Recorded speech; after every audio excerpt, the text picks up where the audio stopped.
ಇತ್ತೀಚೆಗೆ ಕರ್ನಾಟಕದ ಒಬ್ಬ ಬುದ್ಧಿಜೀವಿಯೊಬ್ಬರು ಒಂದು ಹೇಳಿಕೆ ಕೊಟ್ಟರು. ರಾಮ ಲಕ್ಷ್ಮಣ ಹಿಂಸಕರು, ಪೀಡಕರು ಅನ್ನುವ ಅರ್ಥದ ಹೇಳಿಕೆ. ಅದೇ ಭಗವದ್ಗೀತೆ ಹಿಂಸೆಗೆ ಪ್ರಚೋದನೆ ಕೊಡುವಂತಹ ಪಠ್ಯ ಅಂತಂದ್ರು.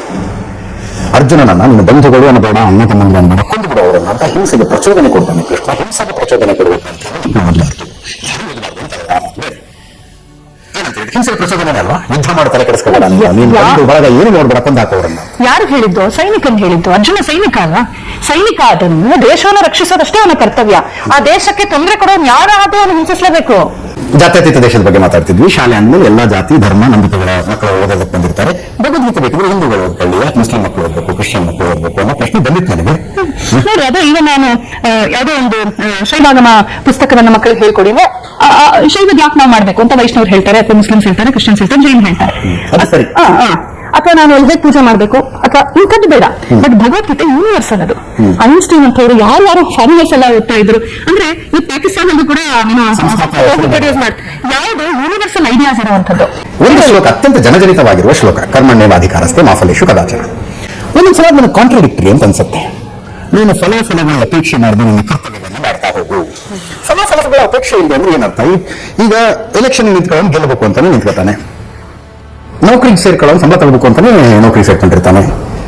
ತಪಸ್ಸಿಗೆ ಕುಳಿತ ಸನ್ಯಾಸಿಗೂ ಕೂಡ ದೇವರನ್ನು ಪ್ರತ್ಯಕ್ಷ ಆಗಲಿ ಅನ್ನೋ ನಿರೀಕ್ಷೆ ಇಲ್ಲ, ಆ ಫಲವನ್ನು ಬಯಸ್ತಾ ಇಲ್ವಾ ಅವನು? ಕರ್ಮಣಿಯೇವ ಅಧಿಕಾರ ಮಾ ಫಲೇಷು ಕದಾಚನ. ಸೊ ಫಲದ ಮೇಲೆ ನಮ್ಗೆ ಎಲ್ಲಾ ಟೈಮಲ್ಲೂ ಕಂಟ್ರೋಲ್ ಇರಲ್ಲ. ಅನ್ಕೊಂಡಂಗ್ ಬರ್ಬೋದು, ಬರ್ದೇ ಇರ್ಬೋದು. ಇದು ಜೀವನದ ಅನಿಶ್ಚಿತತೆಯ ಭಾಗ. ಅದನ್ನ ನಾವೇನು ಮಾಡಕ್ಕಾಗಲ್ಲ. ಮಾ ಕರ್ಮ ಫಲ ಹೇತುರ್ಭೂಹು. ಹಾಗಾಗಿ ನೀನು ಕರ್ಮ ಫಲ ಹೇತುವಾಗಿ ಕೆಲಸ ಮಾಡ್ಬೇಡ. ಅದು ತುಂಬಾ ಡಿಮೋಟಿವೇಟ್ ಆಗುತ್ತೆ. ಇದು ನನ್ಗೇನ್ ಸಿಕ್ಕುತ್ತೆ ಅಂತ ನಾವು ಲೆಕ್ಕ ಹಾಕಿದ್ರೆ ನಾನು ಏನು ಕರ್ತವ್ಯ ಮಾಡಕ್ಕಾಗಲ್ಲ. ನನಗೆ ಭಗವದ್ಗೀತೆ ಉಳಿದ ಎಲ್ಲಾ ಶ್ಲೋಕಗಳನ್ನ ನಾನು ಪರೀಕ್ಷಿಸಿ ಖಚಿತಪಡಿಸಿಕೊಳ್ಳಬಲ್ಲೆ ಅಂತ ಅನ್ಸುತ್ತೆ. ಈ ಸಾವಿನ ನಂತರ ಪುನರ್ಜನ್ಮ ಇದೆಯಲ್ಲ, ಒಂದು ನನಗೆ ವೈಯಕ್ತಿಕವಾಗಿ ಪರೀಕ್ಷಿಸೋದಕ್ಕಾಗೋದಿಲ್ಲ. ಇದೆಲ್ಲವನ್ನೂ ಪರೀಕ್ಷೆ ಮಾಡಬಹುದು. ಇದು ಕರೆಕ್ಟ್ ಆಗ್ತಿತ್ತು. ನನ್ನ ಸುತ್ತಲಿನ ಜಗತ್ತನ್ನು ನೋಡ್ಕೊಂಡು ನನ್ನ ಜೀವನ ನೋಡ್ಕೊಂಡು ನಾನು ಸರಿ ಅಂತ ಹೇಳ್ತಾರೆ.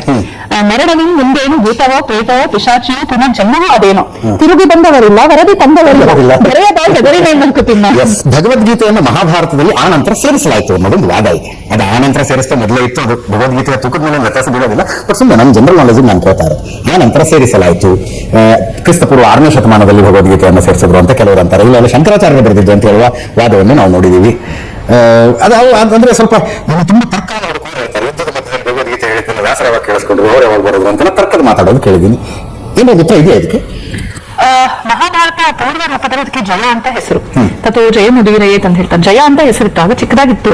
ಆಮೇಲೆ ಭಾರತ ಆಯ್ತು, ಆಮೇಲೆ ಭಾರತವಾಚ ಮಹಾಭಾರತ ಮುಚ್ಯತೆ ಅಂತ